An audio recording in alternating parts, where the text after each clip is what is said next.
असं आहे की सर्वसाधारणपणे ज्या वेळेला हा नागपूर करार झाला, वेगळा विदर्भ होऊ नये म्हणून जो काही करार झाला, त्या कराराप्रमाणे वर्षातून 3 वेळा अधिवेशन जे होतात त्यातलं एक अधिवेशन हे नागपूरमध्ये व्हावं, विदर्भामध्ये व्हावं, अशा प्रकारची त्या करारामधल्या अनेक अटींपैकी एक अट आहे. आणि जनरली या विदर्भामध्ये हे अधिवेशन होत असताना जास्तीत जास्त विदर्भाचेच प्रश्न, मग ते शेतकऱ्यांचे असतील, कास्तकऱ्यांचे असतील, कापूस उत्पादकांचे असतील, धान उत्पादकांचे असतील किंवा अन्य काही जे असतील, तर त्या याच्यामध्ये ते प्रश्न घ्यावे आणि सर्वसाधारणपणे विदर्भाला न्याय द्यावा, अशा प्रकारची या अधिवेशनाची संकल्पना आणि आजपर्यंतची प्रथा परंपरा होती.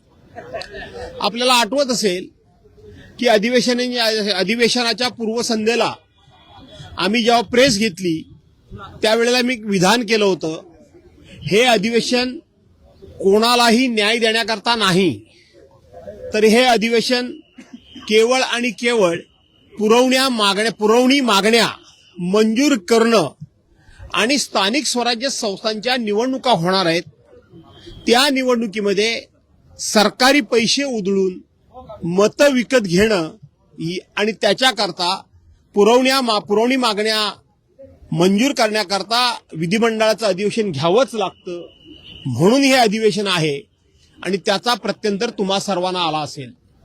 आज विदर्भाचा या अधिवेशनातला शेवटचा दिवस आहे. आपण जर बघितलं असेल तर सभागृहामध्ये मंत्र्यांनी केलेल्या सगळ्या घोषणा ह्या खास करून मुंबई महानगरपालिका, ठाणे महानगरपालिका, नागपूर महानगरपालिका आणि पुणे पिंपरी चिंचवड सारख्या मोठ्या महानगरपालिका आहेत. या नगरपालिकेची मतं आपल्या पक्षाला मिळावी, आपल्या युतीला मिळावी, अशा प्रकारचाच विचार नजरेसमोर ठेवून ह्या घोषणा झालेल्या आहेत. काही घोषणा ह्या बिल्डरांच्या फायद्याच्या झालेल्या आहेत. आपण जर बघितलं तर कालच एमपीडीए कायदा जवळजवळ रद्द करण्याचं बिल 108 नंबरचं अचानकपणे सभागृहामध्ये आणलं गेलं आणि ते चर्चा न होता सुद्धा मंजूर झालं. त्या बिलामध्ये सुद्धा प्रचंड अशा प्रकारचं घातक प्रावधान आहे आणि म्हणून अशा प्रकारचं एखादं बिल, अशा प्रकारचं एखादं निवेदन, अशा प्रकारची एखादी घोषणा ही विदर्भाच्या लोकांना न्याय देण्याकरता होऊ शकली नाही.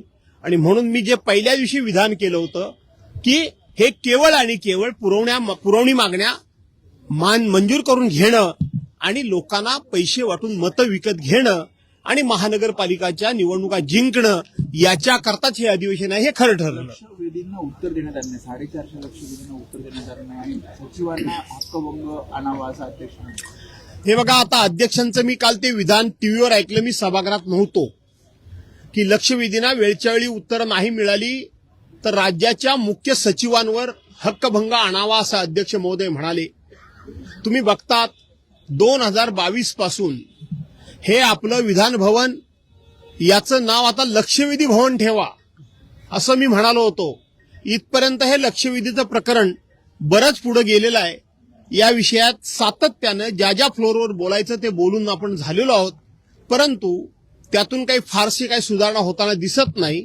त्यामुळं त्या विषयावर फार भाष्य करण्यात काय अर्थ नाही. मुख्य सचिवांच्यावर हक्कभंग येत असेल तर चांगलंच होईल, एकदा कधीतरी त्या विषयाचा निर्णय होईल आणि शेवट होईल. शिवसेनेचे आमदार आमशा पाडवी असे म्हणतात की 8 लक्षवेधी मी मांडल्या, म्हटलं मला स्वतःलाच माझी लक्षवेधी घेतली नाही आणि अनेकांच्या पुन्हा लक्षवेधी घेतले नाही, सत्ताधाऱ्यांचे आमदार असं म्हणतात. दुसरा प्रश्न विचारा सर. आमशा पडवींच्या प्रश्नावर मी उत्तर द्यावं. सर, पृथ्वीराज चव्हाण असं म्हणताय की 19 तारखेला पृथ्वीराज चव्हाण म्हणतात 19 तारखेला मराठी माणूस पंतप्रधान होईल, देशामध्ये काहीतरी असं घडणार आहे, अशा प्रकारचं वक्तव्य दुसऱ्यांदा त्यांनी केलेलं आहे. आता प्रकाश आंबेडकर म्हणतात एकनाथ शिंदे सीएम होतील. कसं आहे की पृथ्वीराजजी चव्हाण हे राज्याचे माजी मुख्यमंत्री आहेत. तशाच पद्धतीनं अनेक वर्ष त्यांनी दिल्लीमध्ये काम केलेलं आहे. ते पीएमओ ऑफिसमध्ये त्यांनी काम केलेलं आहे आणि त्यांच्या काही इन्फॉर्मेशन्स असतात, त्यांची काही माहिती असते आणि ते कधीही उतळ वक्तव्य करत नाही. त्यामुळं उद्या काय घडेल हे मला माहीत नाही, परंतु पृथ्वीराजजी चव्हाणांचं वक्तव्य हे गांभीर्याने घेण्याची आवश्यकता आहे. मुंबईमध्ये डान्स बारचा एक विषय आहे. माजी गृहमंत्र्यांना त्यावरून राजीनामा द्यावा लागला होता, मात्र अद्यापही मुंबईमध्ये अनेक अवैध डान्स बार सुरू आहेत. काय सांगाल? असं आहे की तो जो माजी गृहमंत्र्यांना कधी राजीनामा द्यावा लागला असेल तो एक काळ नैतिकतेचा होता, तो काळ एक समाजाचा आदर राखण्याचा होता, तो काळ समाज मन राखण्याचा होता.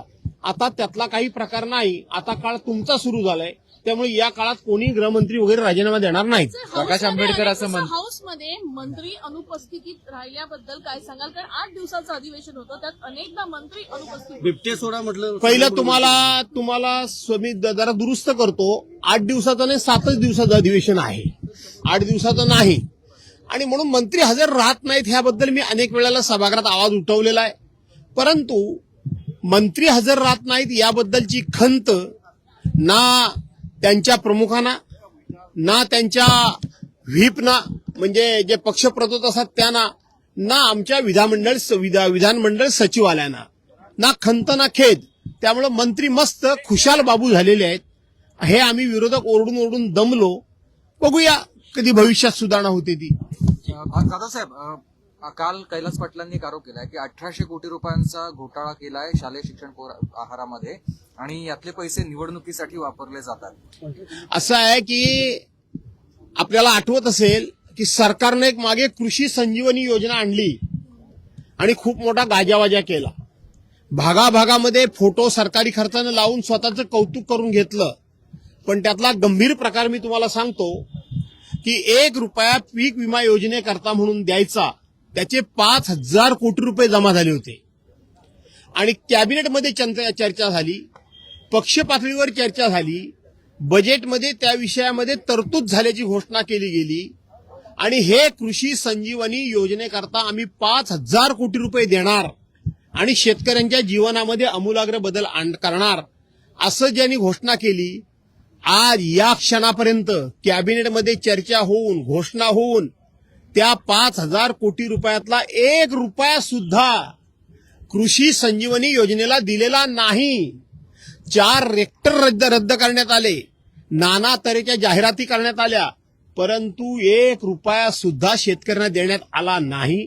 त्यामुळं घोषणा करून लोकांना फसवायचं आणि लोक फसतायत आणि म्हणून केलेली घोषणेची पूर्तता करण्याची आवश्यकता नाही. इतकंच सरकार हे बेरकी झालेलं आहे. धन्यवाद.